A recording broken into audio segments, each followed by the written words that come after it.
juga, yaitu materi dari Ibu Fitri Marisa, Eskom MPD. Beliau merupakan dosen tetap di Universitas Widyagama Malang. Selamat pagi Ibu, bagaimana kabarnya Bu? Selamat pagi Pak Aan, terima kasih banyak. Assalamualaikum. Selamat datang di Widyagama Bu, salam Ya, sehat. sehat Ini di alhamdulillah. Malang masih pukul 9.30 Bu ya? Ya betul Pak, di sini masih 9.30 Iya. WIB. Iya Bu, kalau di Kalimantan di Kalimantan Timur, di Samarinda sudah 10.30 ini Bu. 10.30 Bapak. Masih semangat Bu ya? Baik Alhamdulillah. Bapak Ibu, ya Bapak Ibu, Ibu Fitri akan menyampaikan materi dengan topik mengemas pembelajaran dengan metode gamification atau gamifikasi. Ini merupakan metode yang sedang hits pada saat ini dan mungkin sangat efektif untuk metode pembelajaran di daring ini atau di metode daring ini. Tapi sebelumnya saya akan membacakan sedikit biodata mengenai Ibu Fitri ini. Beliau saat ini dosen tetap di Universitas Widyagama Malang dan sebelumnya juga pernah menjadi dosen tetap di Stimata Malang Bu ya? Ya Bapak. Sebelum di Widyagama Malang. Ya dulu pernah. Dan kebetulan alumni di Stimata dan Universitas Negeri Malang Bu ya? Ya betul Bapak. Iya, S1 di Stimata, S2 di Strata 2 di Universitas Negeri Malang.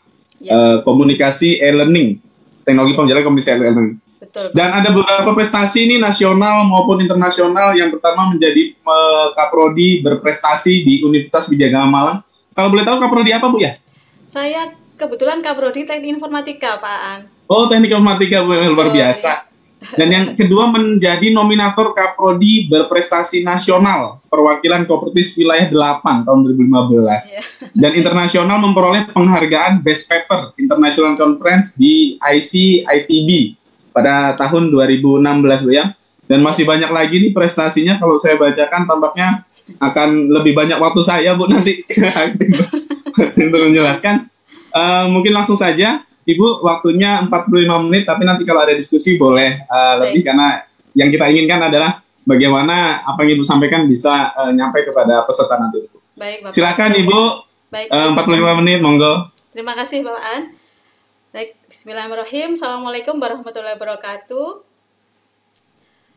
Sebelumnya saya ucapkan terima kasih kepada Universitas Widyagama Mahakam. Suatu kehormatan bagi saya khususnya telah diundang untuk sharing dengan teman-teman dari Fakultas Ekonomi Universitas Widyagama Mahakam. Nah, perkenalkan saya Fitri Marisa. Ini memang saya dosen dari saudara tua dari Universitas Widyagama Mahakam. Jadi saya dosen dari Universitas Widyagama Malang. Jadi seperti yang disampaikan oleh Bapak Dekan tadi, memang kita bersaudara, jadi Widyagama Malang adalah saudara tua dari Widyagama Mahakam, dan mudah-mudahan persahabatan ini dan persaudaraan ini akan terus langgeng dan semakin bagus. Nah, ini adalah kedatangan kali kedua saya di Universitas Widyagama Mahakam, yang sebelumnya saya pernah diundang oleh Ibu Mahda untuk keperluan sharing tentang UJS pada tahun 2014. Waktu itu masih belum ada COVID ya Bapak Ibu, jadi masih bisa ke sana, dan sekarang diundang kali kedua dengan webinar, dan alhamdulillah sehat. Mudah-mudahan Bapak Ibu semua juga sehat. Saya ucapkan terima kasih pada seluruh jajaran pimpinan dari khususnya Fakultas Ekonomi Universitas Widyagama Mahakam atas kepercayaannya untuk saya sharing di dalam webinar kali ini. Dan saya ucapkan selamat datang dan salam kenal kepada Bapak Ibu peserta workshop, dan salam kenal juga, dan saya sangat bangga sekali dengan Bapak Dedi. Tadi saya sudah mengikuti seluruh isi dari yang paparan sudah disampaikan tadi, luar biasa. Mudah-mudahan suatu saat bisa berdiskusi ya Bapak. Baik, saya langsung saja terima kasih Bu. akan menyampaikan paparan tentang mengemas pembelajaran dalam gamifikasi. Izinkan saya share materi dulu Bapak.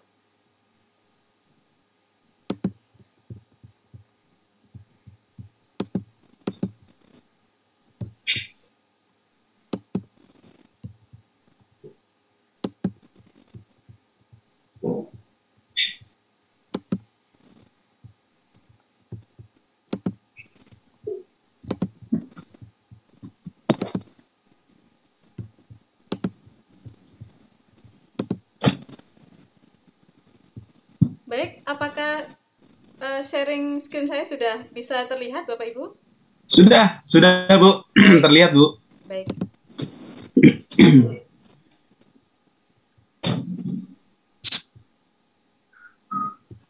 Bentar, saya sesuaikan dulu untuk resolusinya ini.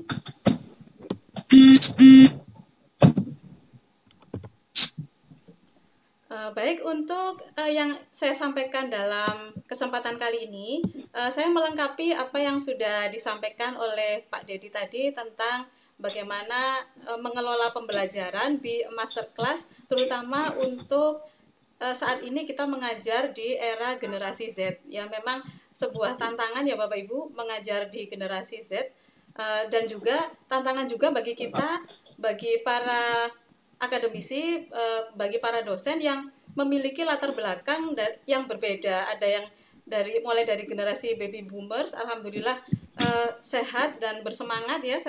Saya ikuti tadi bapak-bapak, kemudian sampai dengan dosen dengan generasi milenial. Artinya kita memiliki background yang berbeda, tapi kita dituntut untuk bisa memaksimalkan diri mengajar kepada mahasiswa, sehingga apa yang kita sampaikan itu benar-benar bisa diterima dan bisa bermanfaat bagi mereka. Nah, untuk itu dalam kesempatan kali ini saya ingin menyampaikan tentang bagaimana mengemas pembelajaran dengan satu metode yang bisa dibilang cukup baru, terutama bagi kita masyarakat Indonesia, adalah mengemas pembelajaran dengan metode gamification. Sekilas tadi sudah disampaikan oleh Pak Dedi tentang overview-nya seperti apa di gamification, maka di sini saya akan mendetailkan lagi tentang gamification dan langsung bagaimana menerapkannya. Nah, sebelumnya saya izin memperkenalkan diri dulu. Seperti yang sudah disampaikan Pak Aan tadi, saya dosen Universitas Widyagama Malang dan kebetulan sedang menggeluti dunia konten kreator, Bapak Ibu. Jadi misal Bapak Ibu membutuhkan informasi-informasi terkait dengan akademik, terutama dengan dunia perdosenan seperti kita, penelitian dan juga edukasi yang berhubungan dengan mahasiswa, kita mungkin Bapak Ibu bisa mampir ke channel saya. Mungkin di sini channel saya Fitri Marisa Channel, nanti bisa dilihat jika memang Bapak Ibu membutuhkan informasi terkait akademik ini. Kemudian berikutnya saya akan memulai dengan gamification. Nah, kenapa di sini saya mengemukakan tentang gamification? Karena di latar belakangi dari kondisi saat ini, terutama generasi Z, tidak hanya generasi Z, bahkan mulai dari baby boomers mungkin ya, ini sudah tidak lagi dengan game. Jadi apalagi generasi Z, jadi hampir generasi Z, hampir person-person yang masuk dalam generasi Z ini kenal game. Jadi mereka sebagai pelaku pemain game. Artinya game ini kalau berdasarkan penelitian adalah menjadi sebuah tools atau dibilang sebuah aplikasi yang sangat diminati oleh semua orang di seluruh negara. Nah, untuk itu game ini bisa kita manfaatkan sisi menariknya untuk digunakan keperluan-keperluan yang hubungannya bukan game. Nah, untuk itu hadirlah sebuah disiplin ilmu atau cabang ilmu sendiri yang namanya gamification. Nah, gamification sendiri, atau kalau kita dalam bahasa Indonesia itu, kalau kita searching di Google, bisa kita searching gamifikasi. Gamification atau gamifikasi ini adalah penggunaan dari teknik game.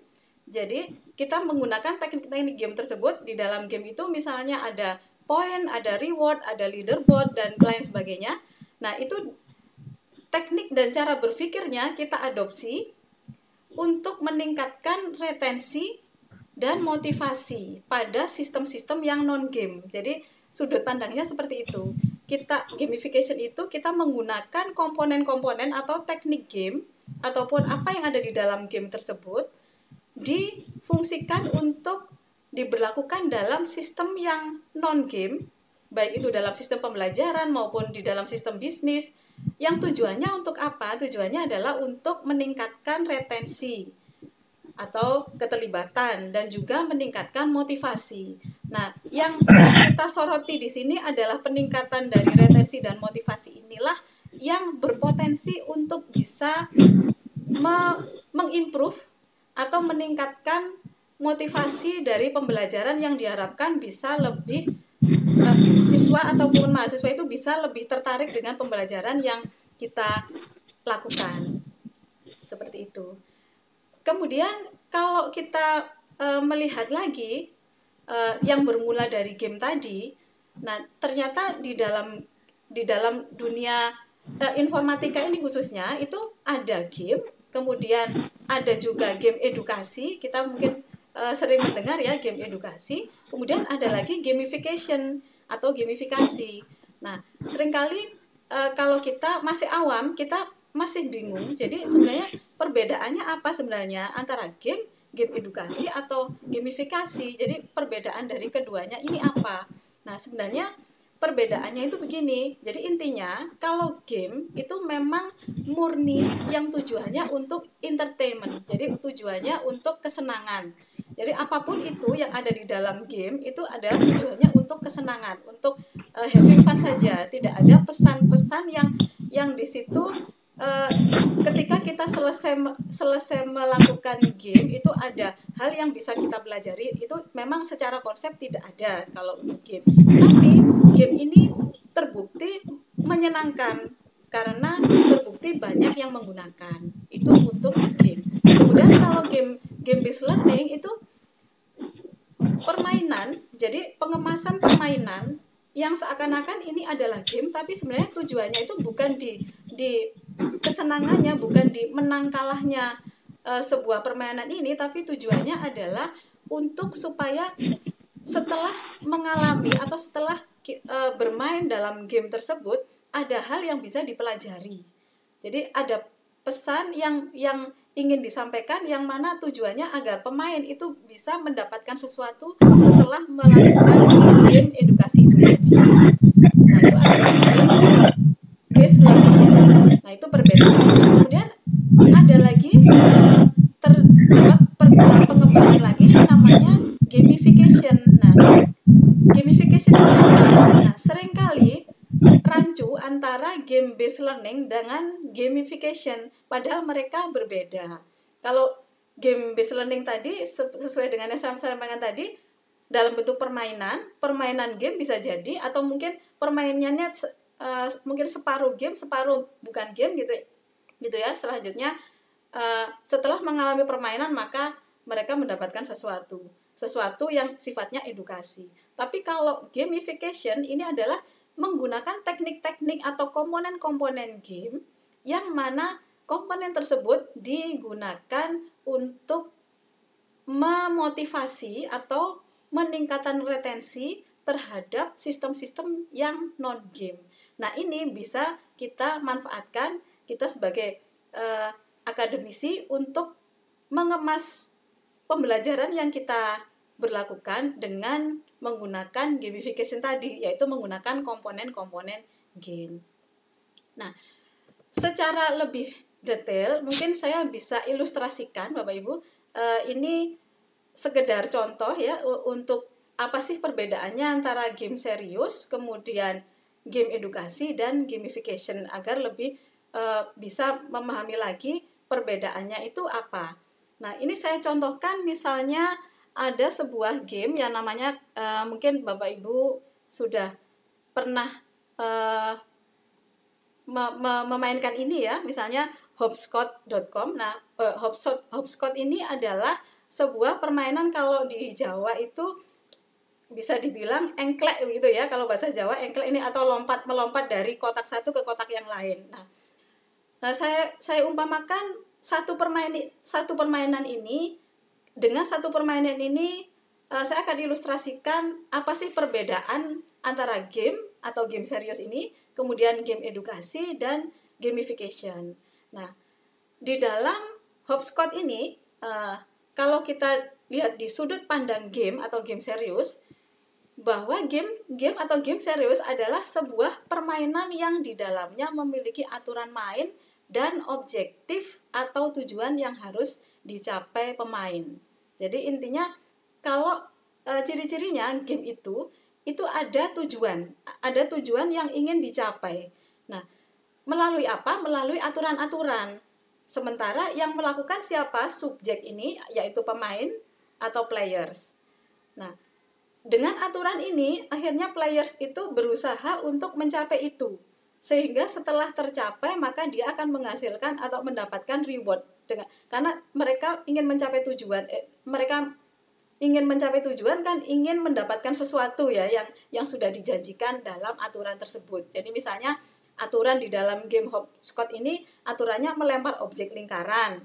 Misalnya objek lingkaran merah itu dilempar ke nomor yang ada di kotak. Kemudian yang ada di kotak itu misalnya nomor 7, maka dia di aturannya adalah melompat sampai ke nomor 7. Maka jika dia sudah sampai pada nomor 7, maka dia akan mendapatkan reward. Nah, itu adalah game atau game serius.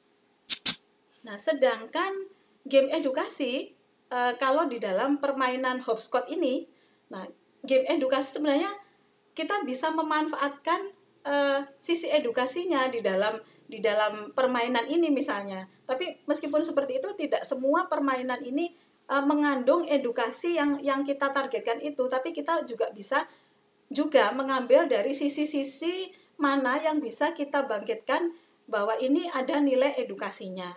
Nah, contohnya di dalam permainan hopscotch tadi, dari sisi perspektif game edukasi atau game based learning, maka pelajaran yang bisa diambil adalah latihan menghitung deret. Jadi misalnya dia melompat dari ganjil ke genap. Kalau ganjil dia melompat 1 lompatan, kalau genap dia melompat 2 lompatan. Kemudian kalau dia ingin menuju ke 1 lompatan, ke 2 lompatan, kemudian 3 1 lompatan, 4 2 lompatan. Artinya dengan mengulang-ulang langkah ini dengan kemudian sehingga dia mencapai tujuan itu, proses yang dialami inilah yang dianggap sebagai pesan yang ingin disampaikan, pesan yang ingin supaya player itu bisa mendapatkan pelajaran dari lompatan-lompatan yang sudah dilakukan itu dengan misalnya temanya menghitung deret. Akhirnya pemain ini bisa menghitung deret, bisa tahu pola deret antara bilangan ganjil ke bilangan genap, seperti itu. Kemudian gamification. Nah, gamification kalau di dalam misalnya saya masih masuk pada hopscotch tadi, kita bisa umpamakan atau kita bisa adopsi hopscotch tadi ke dalam sebuah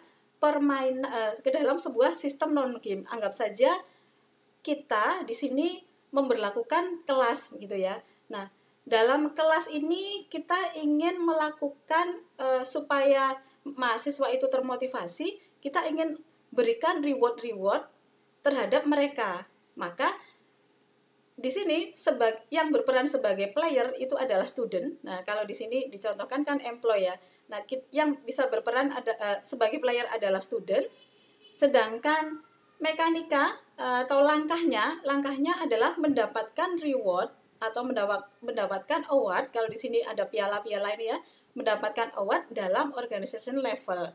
Jadi misalnya jika mahasiswa dalam 1 minggu mengumpulkan nilai rata-rata dari tugas sebanyak sekian sampai sekian, maka dia akan mendapatkan award ini. Kemudian jika di bawahnya lagi akan mendapatkan award yang ini. Nah, seperti itu. Maka apa yang kita lakukan itu, kita sudah menerapkan gamification. Jadi artinya saya sampaikan gamification ini tidak harus identik dengan bahwa apa yang kita sampaikan itu harus berbasis teknologi yang seperti apa gitu ya, tapi dengan kita mengemas konsep tadi menggunakan gamification tadi, diharapkan mahasiswa kita itu bisa termotivasi atau bisa lebih termotivasi. Karena sudut pandangnya, jika mahasiswa termotivasi, jika peserta belajar itu termotivasi, apapun sulitnya mereka akan menjangkau. Jadi apapun kesulitan yang mereka hadapi atau apapun tugas-tugas yang sudah kita tawarkan, misalnya mereka menganggap berat, karena mereka sudah ada target dan kita sudah mempush dengan reward tadi, mereka akan termotivasi. Dan kebetulan dalam beberapa semester ini saya sudah menerapkan, saya sudah coba membandingkan ketika saya tidak menggunakan model gamification dengan saya menggunakan gamification, apapun sistem pembelajarannya, entah itu daring maupun luring, mereka akan ada perbedaan antara kita menggunakan model konvensional, bukan konvensional, kita menggunakan model yang bukan gamification dengan kita terapkan gamification. Kemudian untuk tools-tools yang mana tools-tools pembelajaran yang selama ini sudah ada dan yang menggunakan gamification itu sudah banyak Bapak Ibu, yang mungkin Bapak Ibu dari beberapa tools yang saya sampaikan ini, yang 4 tools yang saya sampaikan ini sudah akrab dengan tools-tools ini. Nah, salah satunya Kahoot pasti ya, karena sudah cukup familiar ya dengan Kahoot. Ini adalah aplikasi untuk kita bisa meletakkan kuis-kuis atau pertanyaan-pertanyaan yang mana dikemas dengan cara menarik sehingga menghasilkan sebuah ranking begitu. Jadi nanti di dalam Kahoot ada leaderboard dari para mahasiswa yang mengerjakan dengan skor tinggi, dia akan masuk pada leaderboard dan seterusnya. Nah, itulah konsep gamification. Jadi siswa dihadapkan pada dia tahu skornya berapa, dia tahu posisinya, posisi prestasinya itu berapa, sehingga dengan harapan mereka termotivasi kalau ingin memacu diri maka dia harus mengejar temannya dan seterusnya begitu. Nah, begitu juga quizzes juga sama sebenarnya, tapi hanya berbeda dari sisi karena memang vendornya juga berbeda ya, jadi mereka berbeda. Tapi pada intinya quizzes, Kahoot, Classcraft maupun Google Classroom itu juga bisa kita kategorikan menggunakan konsep gamification. Nah, mungkin Bapak Ibu ada yang bertanya, mungkin Google Classroom apakah bisa dikategorikan gamification? Bisa, misalnya kalau kita ingin pada saat kita melakukan proses pemberian kuis atau pemberian pertanyaan-pertanyaan atau tugas-tugas di dalam Google Classroom, kita menggunakan Google Form. Kemudian di dalam Google itu sudah disediakan untuk list total nilai, skor dan seterusnya, ada grafiknya. Nah, itu pemberian penyajian list total skor dan seterusnya itu kemudian kita sajikan ke mereka, itu juga masuk dalam gamification. Dan secara langsung itu mereka pasti akan istilahnya mereka akan termotivasi juga bahwa oh saya ini sekarang ternyata berada pada rata-rata tengah, atau mungkin saya prestasinya cukup, atau mungkin saya berada di bawah. Mau tidak mau mahasiswa akan terusik artinya melihat oh saya ternyata harus memacu diri, oh saya ternyata harus mempertahankan prestasi seperti itu. Nah, kemudian lebih detail lagi, ini saya coba di dalam webinar kali ini saya coba untuk sharing tentang bagaimana sih menerapkan konsep gamification yang fokus pada bagaimana memotivasi atau bagaimana meningkatkan motivasi mahasiswa supaya termotivasi atau mereka lebih semangat lagi untuk mengikuti mata kuliah yang kita ampu. Nah, ini adalah hal yang penting karena motivasi ini yang nanti akan memacu semangat. Nah, ada satu framework atau satu kerangka kerja di dalam gamification. Karena gamification itu ada beberapa kerangka kerja, misalnya MDA, kemudian MDA, dan satu lagi adalah namanya Octalysis Gamification. Nah, kenapa di sini saya pilih Octalysis Gamification? Karena fokusnya kita ingin memotivasi atau meningkatkan retensi belajar dari mahasiswa kita, maka framework Octalysis ini adalah yang terbaik untuk menggali motivasi secara detail.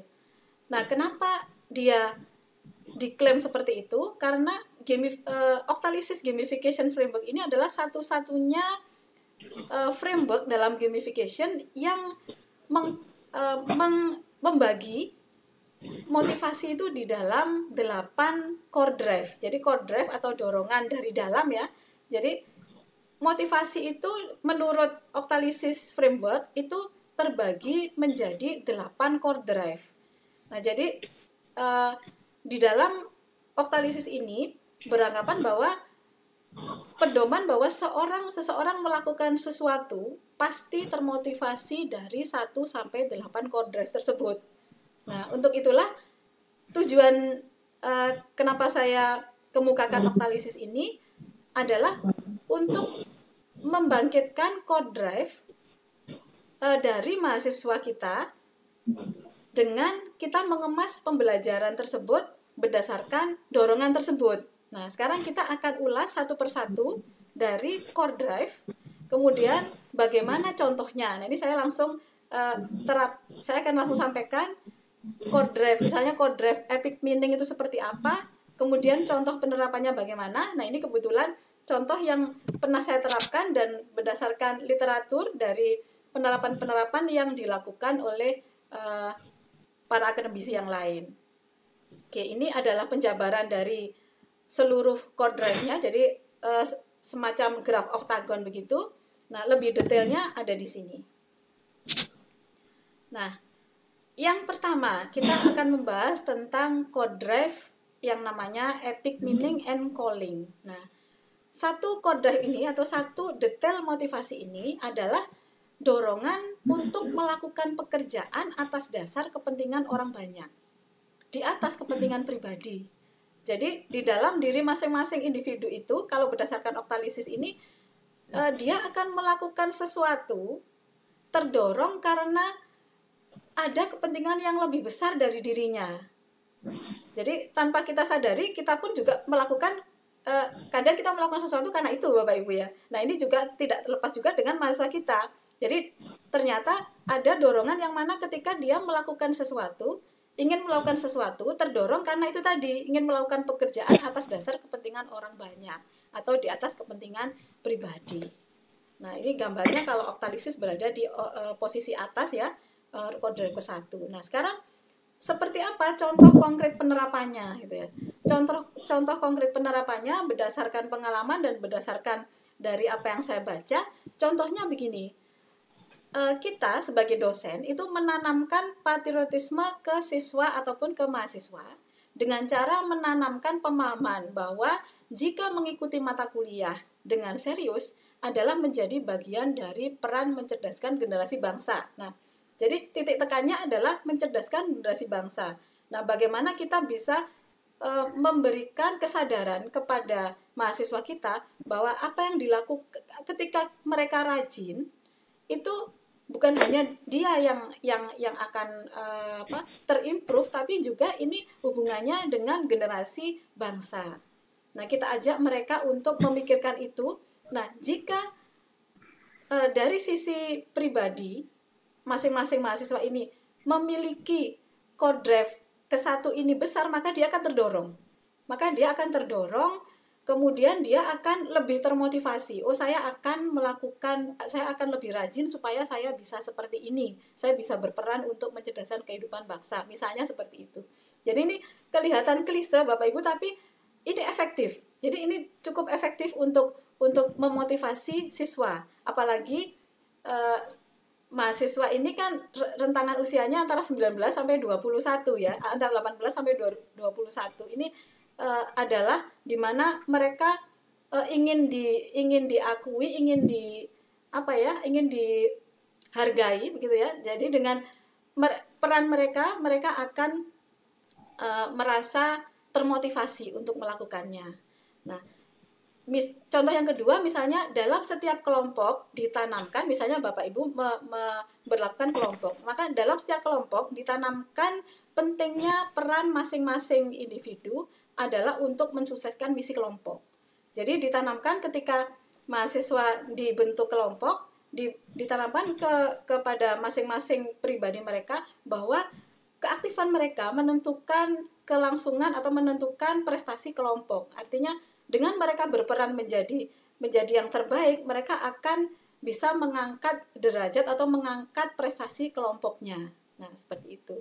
Itu contoh penerapan untuk epic meaning and calling.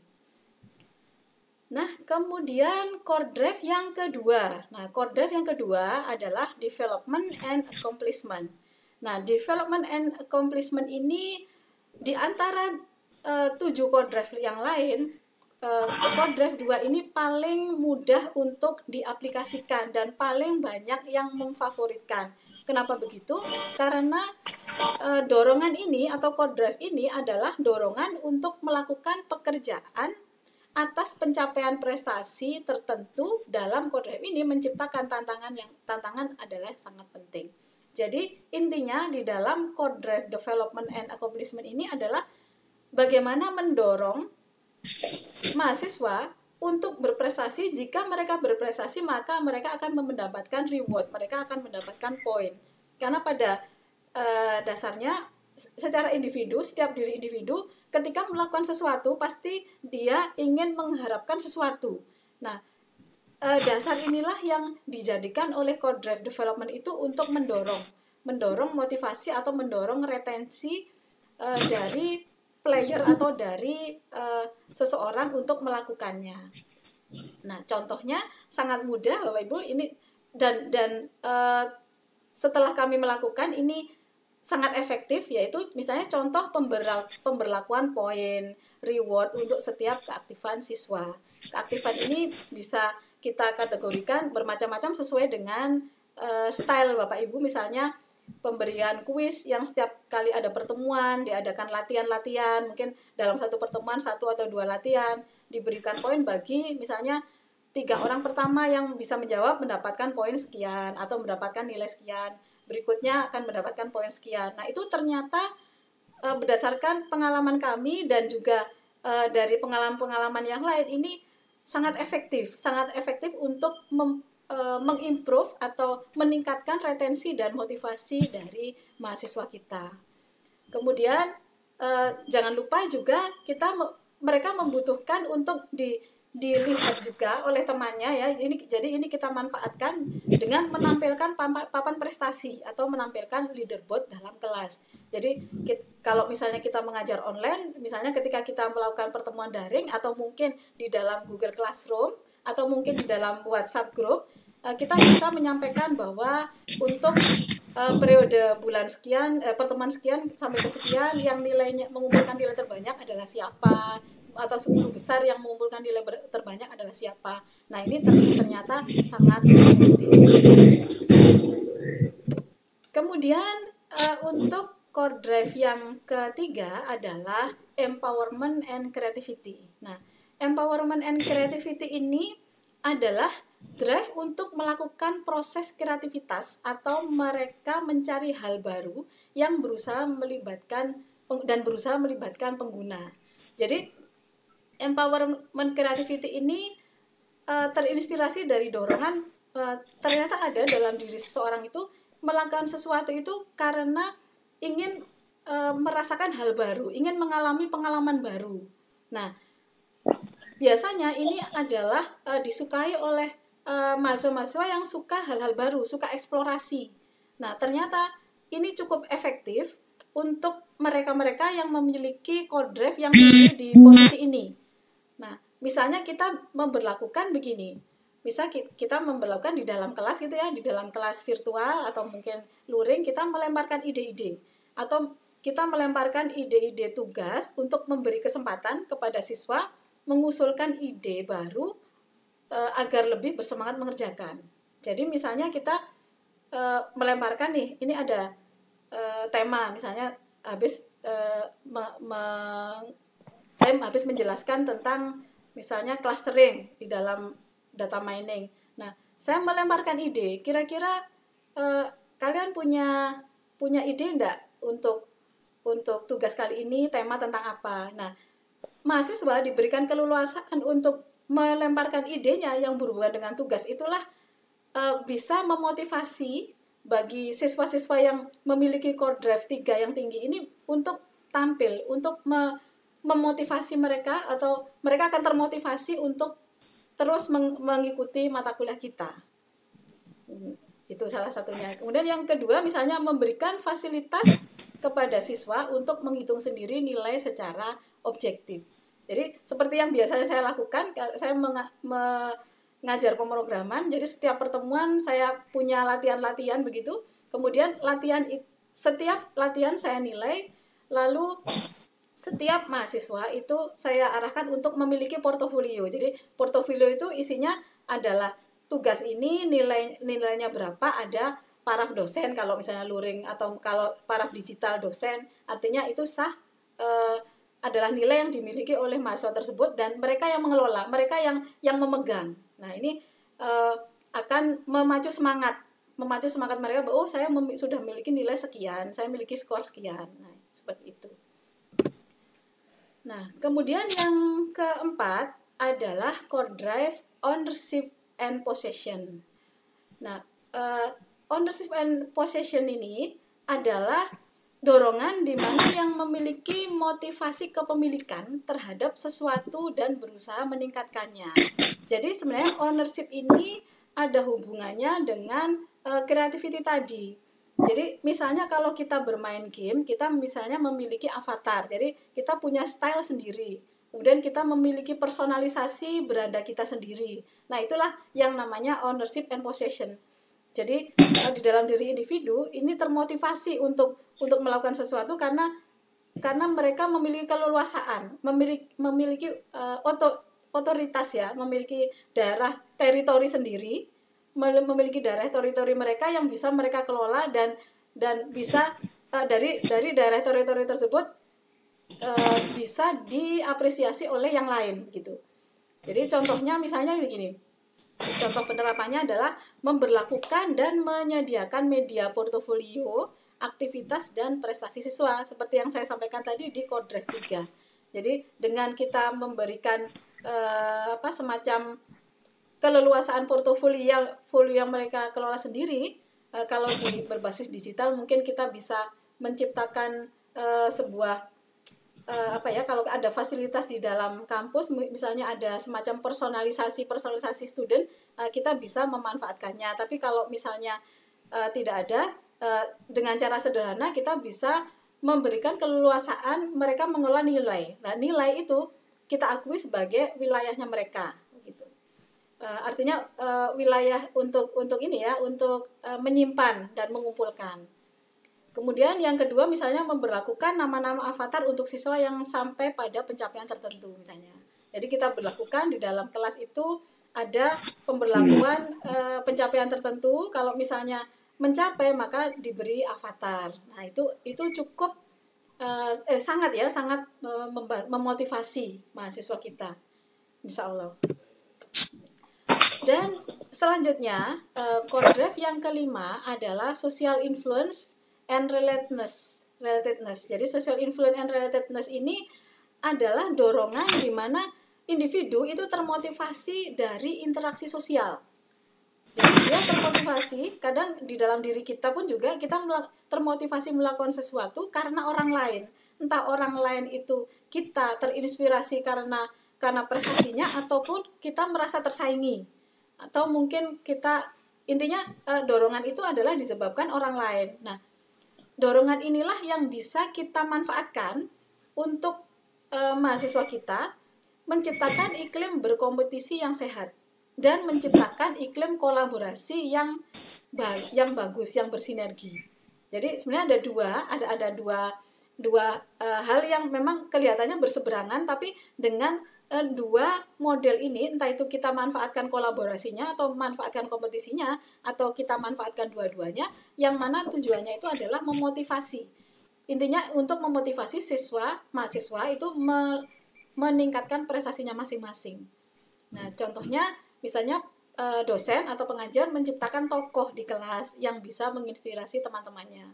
Jadi misalnya ada satu tokoh mungkin di kelas itu mungkin yang menonjol, kita tonjolkan, tapi dengan tanpa harus membandingkan ya, artinya dibiarkan saja mahasiswa memahami bahwa ini adalah sosok ideal di kelas mereka yang mereka mungkin bisa kejar gitu ya. Atau yang kedua, pengajar dapat menumbuhkan iklim meneladani ataupun bersaing secara sehat ataupun berkelompok ya. Nah, seperti itu. Dan yang keenam, core drive yang keenam ini adalah scarcity and impatience. Nah, scarcity and impatience ini adalah dorongan yang mana individu termotivasi melakukan aksi hanya karena ini sangat langka atau eksklusif atau tidak segera dicapai. Nah, tanpa kita sadari sebenarnya di dalam diri kita pun juga ada core drive ini. Jadi kita melakukan sesuatu itu karena oh ini sangat langka gitu ya. Ini sangat langka, ini jarang orang melakukan gitu. Nah, inilah yang kita bisa memanfaatkan di dalam diri mahasiswa untuk bisa termotivasi meningkatkan prestasinya atau mengikuti mata kuliah kita dengan aktif. Nah, contohnya pengajar perlu menciptakan kuis-kuis tantangan yang sedikit melebihi target materi misalnya begitu. Kadang ada mahasiswa yang memang dia punya eksplorasi yang tinggi, punya sense of competition atau sense of eksplorasinya yang high, maka dia akan berusaha tertantang. Wah ini hal yang anti mainstream, saya harus bisa. Maka dia dengan kesadarannya dia sendiri, dia memacu diri untuk bisa mengerjakan itu. Nah, kemudian yang kedua, misalnya pengajar menumbuhkan kesan bahwa jika mampu mengerjakan sebuah tantangan yang melampaui target, maka dia adalah seorang murid yang hebat, misalnya begitu. Ya, ini dengan entah bagaimana caranya kita menanamkan ke mereka yang mereka secara tidak sadar merasa tersanjung terhadap tawaran ini, terhadap prestasi ini begitu. Untuk itu mereka akan berusaha untuk meningkatkan atau berusaha untuk melakukannya. Dan core drive yang ketujuh adalah unpredictability and curiosity.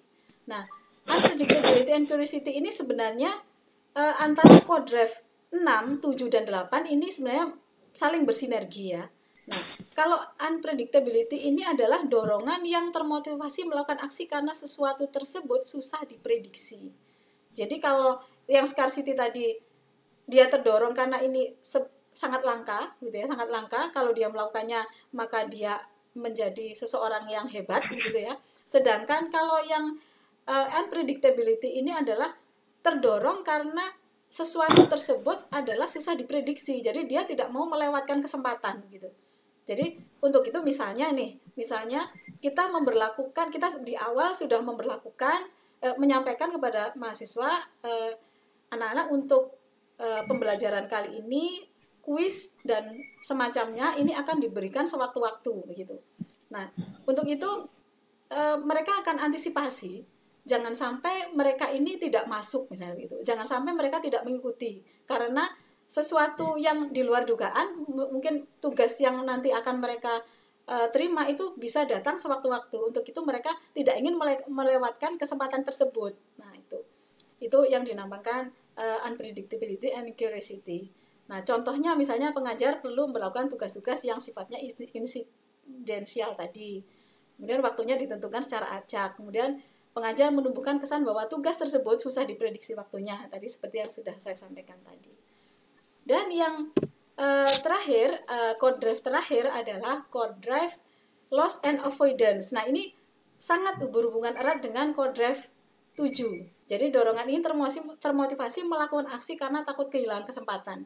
Jadi intinya core drive 7 dan 8 tadi kita bisa mengemas dengan model yang sama, tapi kita bisa mencapai dua core drive sekaligus. Jadi kita mencapai core drive 7 juga tercapai, kemudian core drive 8 juga tercapai.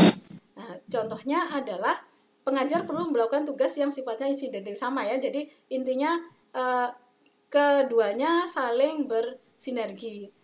Cuma yang untuk core drive 8 ini dimotivasi atau ditekankan bahwa jika tidak mengikuti maka dia akan kehilangan kesempatan begitu. Jadi akhirnya mahasiswa itu akan berusaha supaya tidak kehilangan kesempatan tersebut. Nah, seperti itu. Jadi seperti itu Bapak Ibu untuk gamification, mengemas pembelajaran berbasis gamification yang saya sampaikan kali ini. Mudah-mudahan apa yang saya sampaikan ini bisa bermanfaat bagi Bapak Ibu semua, dan selanjutnya saya kembalikan ke moderator. Terima kasih Pak Aan. Baik, terima kasih Bu Fitri atas penyampaian yang sangat luar biasa. Bapak Ibu, saya akan buka sesi pertanyaan untuk untuk narasumber yang kedua atau sesi kedua ini. Mungkin 3 pertanyaan dulu. Silakan Bapak Ibu, boleh langsung, boleh via chatbox. Silakan.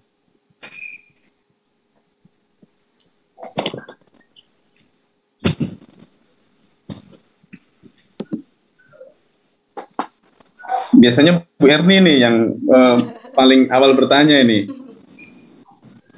Apalagi beliau sangat menggemari gamifikasi ini. Saya kasih kesempatan dulu untuk dosen yang lain. Nih, sama kendalanya nih Bu Fitri. Bu Erni, wah kangen media. Bu Erni saya.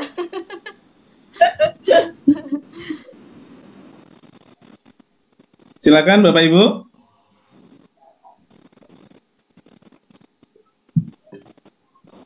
Halo Bapak Ibu. apa kebingungan nih, media online aja belum mampu menguasai, kok tiba-tiba ada gamification. Nanti materinya saya share ya Pak Aan. Boleh Bu, ya, monggo.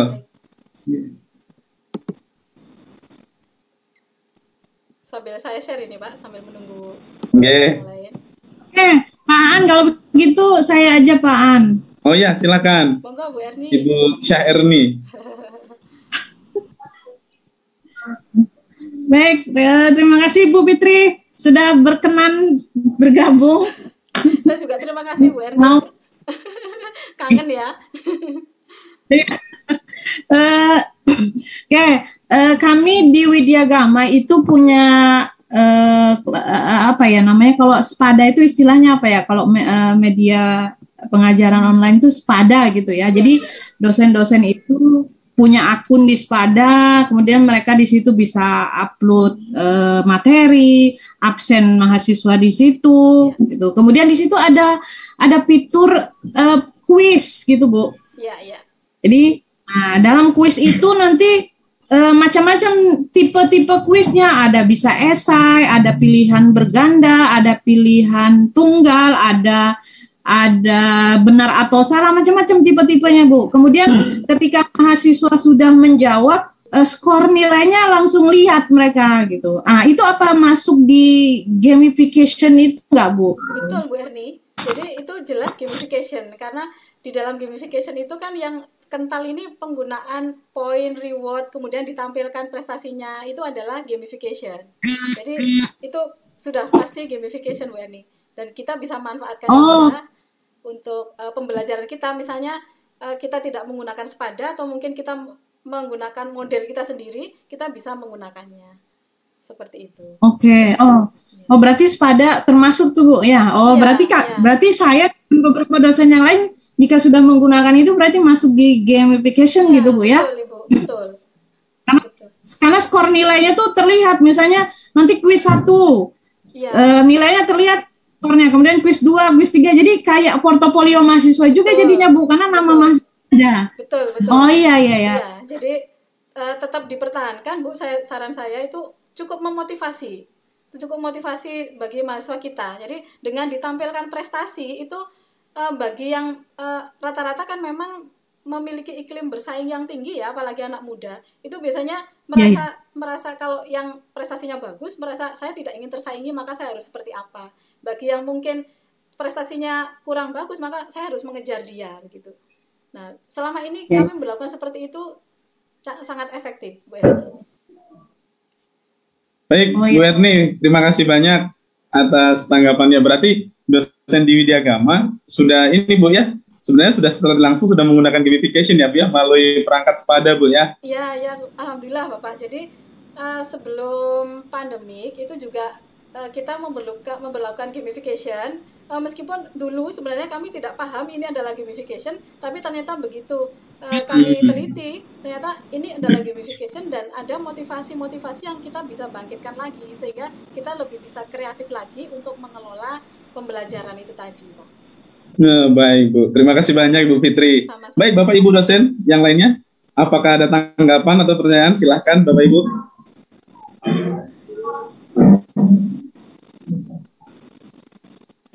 Ini Pak Mardiono ini asistennya harus ini Pak, harus nanti menggunakan gamification ya Pak Mardiono ya.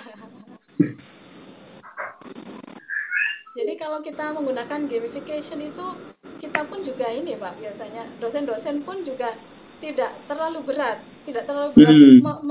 mempush mereka, karena mereka akan termotivasi, mereka mau secara sendirinya itu akan termotivasi untuk mengikuti mata kuliah kita tersebut. Dari tawaran-tawaran program yang kita sudah sampaikan di awal itu tadi. Ya, betul.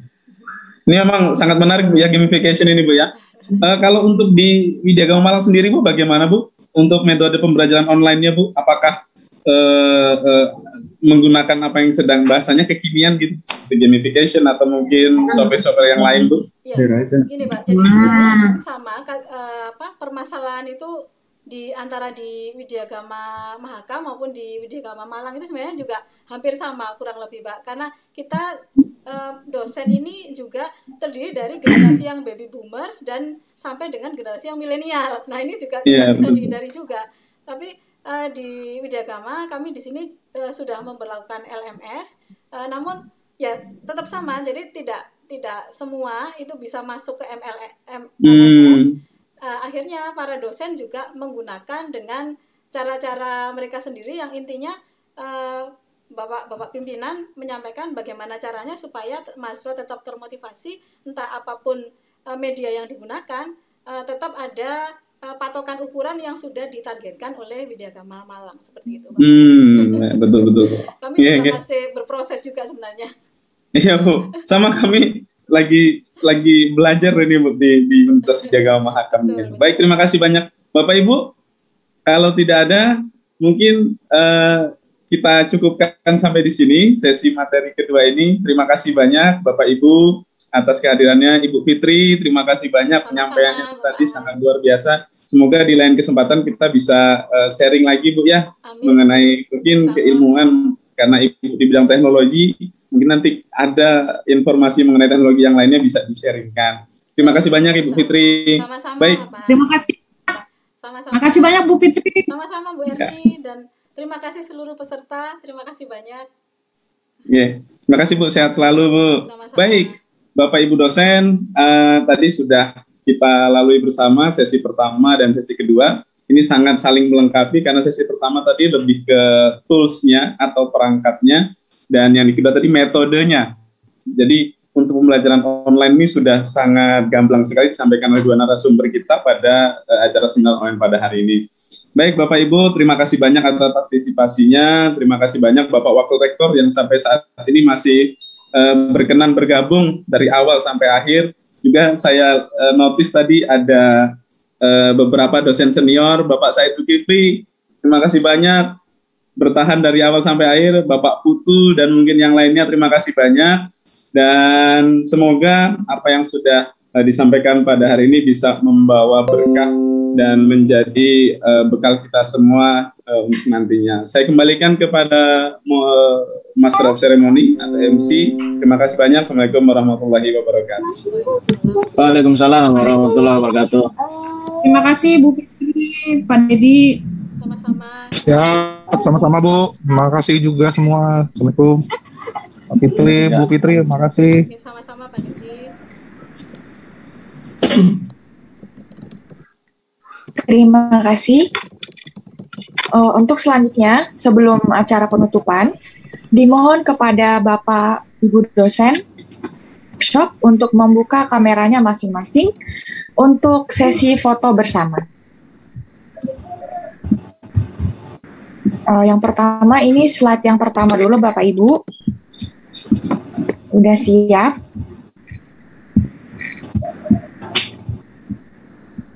Oke, 1, 2, 3. Oke, slide pertama sudah.